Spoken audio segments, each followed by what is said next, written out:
In our last segment, we talked about the new obedience that God creates in the hearts of believers. But we talked as if the believer is an individual, which of course we are. But that's not all that Melanchthon saw about what it means to be human.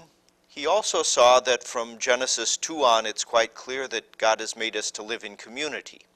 How does the Augsburg Confession treat the community of Christians? Well, at this point, we begin moving into that section of the Augsburg Confession that deals with what you might call the doctrine of the church. In fact, I think Articles 7 through 16, in fact, deal with the church. 7 through 15 deal with the church proper, and then Article 16 deals with the relationship of the church, or Christians, to the world around them. Now, in Article 7, which probably should be taken with Article 8. Article 8, some think, was an appendix to Article 7. In Article 7 on the church, we have what some scholars have suggested is the first dogmatic or creedal definition of the church within the Christian tradition. You may remember that in the Apostles' Creed and Nicene Creed, we confess that we believe that the church exists, but it doesn't describe the nature of that church, or nor does it define what is the church. So Melanchthon opens in this article first by indicating as an article of faith that there is and will remain for all times one holy Christian church. In other words, this reminds us that the church is not our church. The church belongs to the Lord, and whether any particular denomination such as Lutheranism or Methodism or the Lutheran Church Missouri Synod survives is in some ways immaterial. The Lord will see to it that his church does survive wherever it is found within the world. Now at this point then, he moves on to describe or to define the nature of the church. And here we can see that his definition of the church flows directly out of his understanding of justification. To put it another way, that which justifies us, that which brings us into a new relationship with God, is the very thing that brings us into the church. And so here, Melanchthon defines the church as a gathering, a community of believers gathered around word and sacrament. Now I'd like to just unpack that a little bit. A gathering or a community is one of, I think, Luther's favorite expressions. In the explanation of the third article of the Creed and the Catechism, we saw that the Holy Spirit calls, gathers, enlightens, and sanctifies the whole Christian church on earth. And in some ways, that runs counter to an American understanding of the church. As Americans, we tend to be joiners. We tend to be volunteers. And so we are accustomed to thinking of the church as something that we shop around for and something that we then join. Well, the point here is that just as I do not establish my relationship with God, I do not join the church. As the Holy Spirit creates faith in me, so the Holy Spirit gathers me into the church. Now, how does the Holy Spirit gather me into the church? In the very same way that he brought me to faith. And so in Article 5, when we dealt with how do we acquire such faith, the Holy Spirit creates that faith through word and sacrament. So now in Article 7, how are we gathered into the church? By the proclaimed word and the administered sacraments, or the sacraments that are delivered to us. So the church is a gathering of believers, or the church is believers who are gathered around that activity of proclaiming the word and that activity of baptizing and distributing the Lord's body and blood. So in a sense, justification, means of grace, and even new obedience all fit together as a kind of framework within which the church is understood as the community of God's people. Very much so. And the church emphasizes that justification isn't a purely individualistic event. That at the same time I become a child of God in justification, I also become a brother or sister of many other siblings. With the obligations and the joys of having those siblings. Now, that seems pretty obvious to me. Why did Melanchthon have to make this point? What was he arguing against, if anything, in the understanding of the church at his time? Well, at that point, we start moving into the next section of Article 7, where he speaks about the unity of the church. And one of the charges against which the Lutherans had to defend themselves is that by their teaching, by the reforms and practices that they had made, was the criticism that they were introducing a schism within the church. Or to put it more bluntly, that they had separated themselves from the church and were no longer in the church. Now, the most common way of thinking about the church in Melanchthon's day was probably to think of the church a little more geographically or physically. And what I mean by that is this. You're in the church if you are under the care or under the jurisdiction of a bishop. You are a member of the church if you are observing the practices and the traditions of the church. So now if all of a sudden you are no longer following those practices, you are no longer being obedient in a sense to the bishops and the traditions that they prescribe, then you have separated yourselves from the church and are no longer in the church. So in order to address that, Melanchthon has to make the case as to what it is that constitutes membership in the church. In other words, does following the laws, rules, and regulations of the church make me a member, or is it something else? That's kind of the idea that we would have as Americans. If you don't keep the laws and pay your dues, you're not really in. That is right, and I suspect even in our own congregations we may be tempted to define members or to categorize members by whether or not they're good members or not, and those good members are those who are maybe constantly volunteering to help out in various aspects of the church life. So Melanchthon was able to say, no, we have not left the church. We have not caused a schism within the church because the church is a community of believers around word and sacrament. And when you look at our churches, you can see that the gospel is proclaimed purely. You can see that the sacraments are administered in accordance with the institution of Christ. Where those things occur, there the church exists, and hence the church exists among us as well. So it's not necessary for the true unity of the church that uniform ceremonies instituted by human beings be observed everywhere. I'm quoting. That's right. And in Rome's defense, one could argue that they had worked very hard for several centuries to unify the church, particularly in its liturgy and worship and practices, to bring to bring that unity into expression through its uniformity of practices, especially when you're dealing with a church spread across a variety of cultures and languages. This was probably felt to be somewhat important. And in view of the challenges that unity had had from a reformer like John Hus in Bohemia, or John Wycliffe in England, or countless other smaller reform movements. Mm-hmm. And I don't think Melanchthon denies the value of those external expressions of our unity.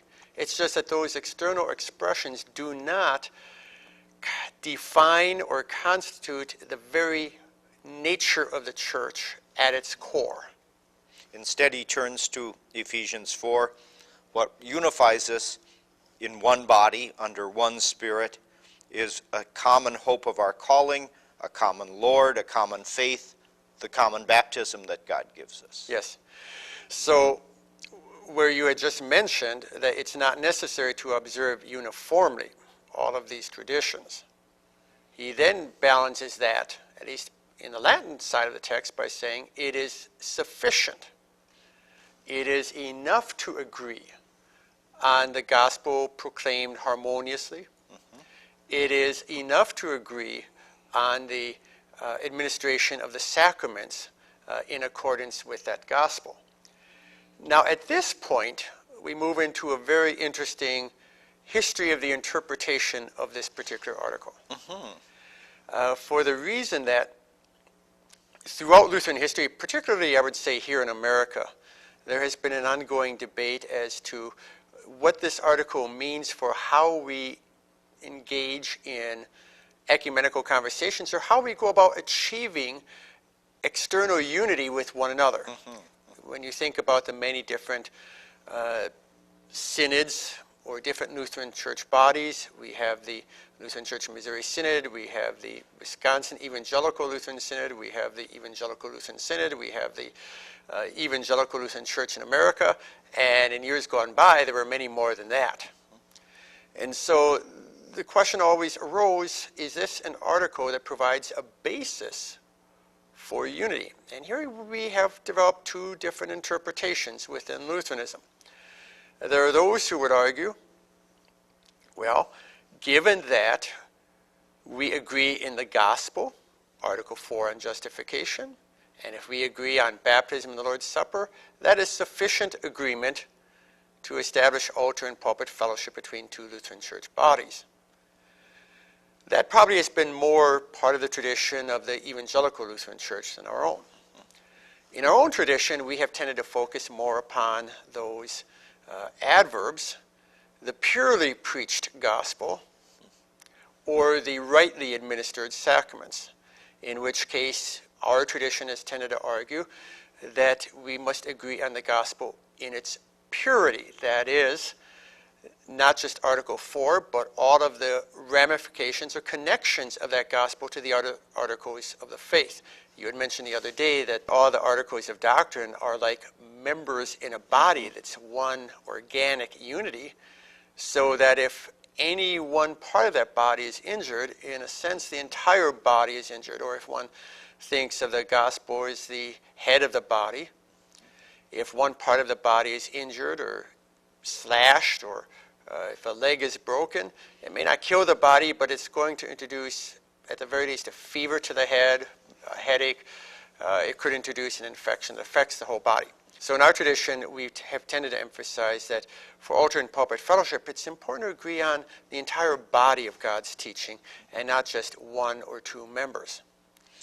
But in fact, Melanchthon's point is that God is the one who is in charge of this gathering and collecting of the saints in one place, and that he does that through his gospel, through his word, and he's the one who is actually bringing us together.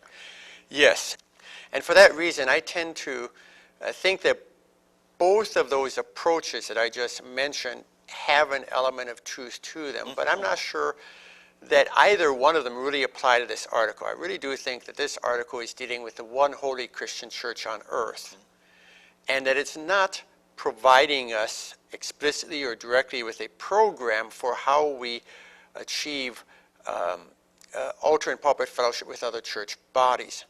So in other words, for the unity of the one holy Christian church, you're absolutely right.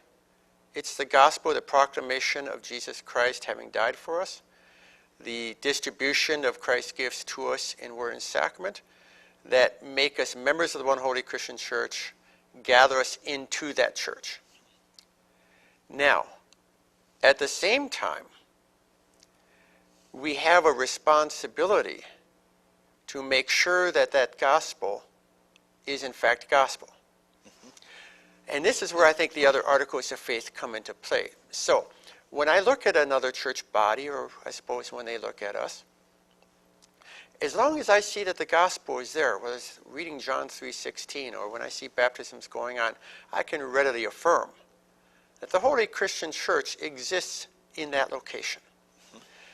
In other words, the church exists among the Presbyterians, among the Roman Catholics, and among the Lutherans because of that gospel.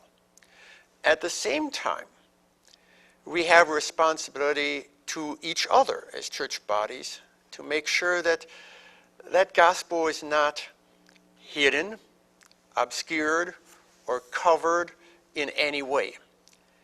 The analogy I might use although it's somewhat imperfect, is that we can't look at one another or another church body, or they look at us and say, well, as long as the gospel is there, we don't worry about anything else. That would be sort of like my wife and I sitting at the bedside of one of our sick children. Say my son, when he was younger, had a fever of 104, and we're putting cold compresses on him. And then what do you think would happen if I turned to my wife and I said, well, honey, at least he's still alive. Yeah. She'd probably slap me upside the head. Yep. Yes, he is alive, but we want him to be healthy, fully functioning. And so while Melanchthon could look at Rome and say, yeah, you know, baptisms have been going on there. Mm-hmm. The church is there.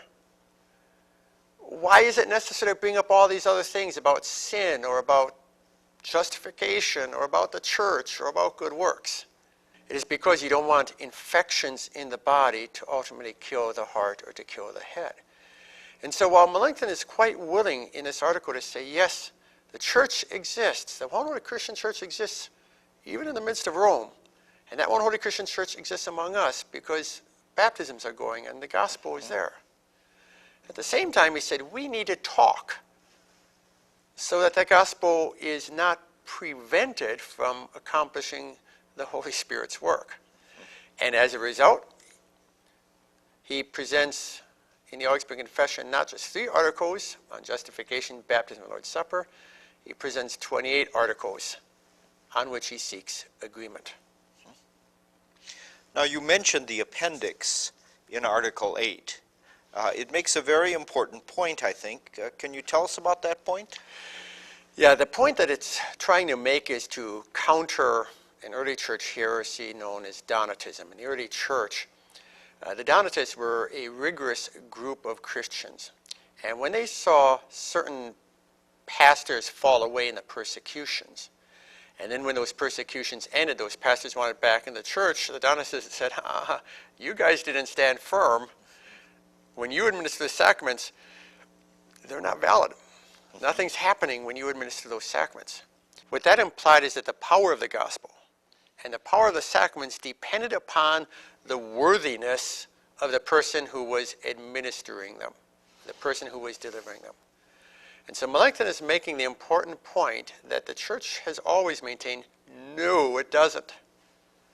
The gospel and the sacraments depend solely on the power and work of the Holy Spirit, regardless of the worthiness of the pastor. Now, I think this provides some important comfort and encouragement to Christians because pastors have many flaws, and we frequently hear in the news of pastors' failings or pastors falling into very overt and public sins. Well, even knowing that our pastor is a sinner, that does not affect what we call the efficacy of the sacraments. The sacraments and the word depend solely upon the power of Christ through the work of the Holy Spirit. And Melanchthon closes the Augsburg Confession by talking more about the office of bishops, as the article is entitled, what it is that pastors do. But that was just one of several issues of reform that Melanchthon treated. The pastors, of course, are a key part of how God manages and carries on the life and work of his church. And Melanchthon turned to that topic in the very last of the articles, one of a number of articles in the Augsburg Confession that deal with the Wittenberg reforms of the church. We will turn to those articles in our discussion in our next segment.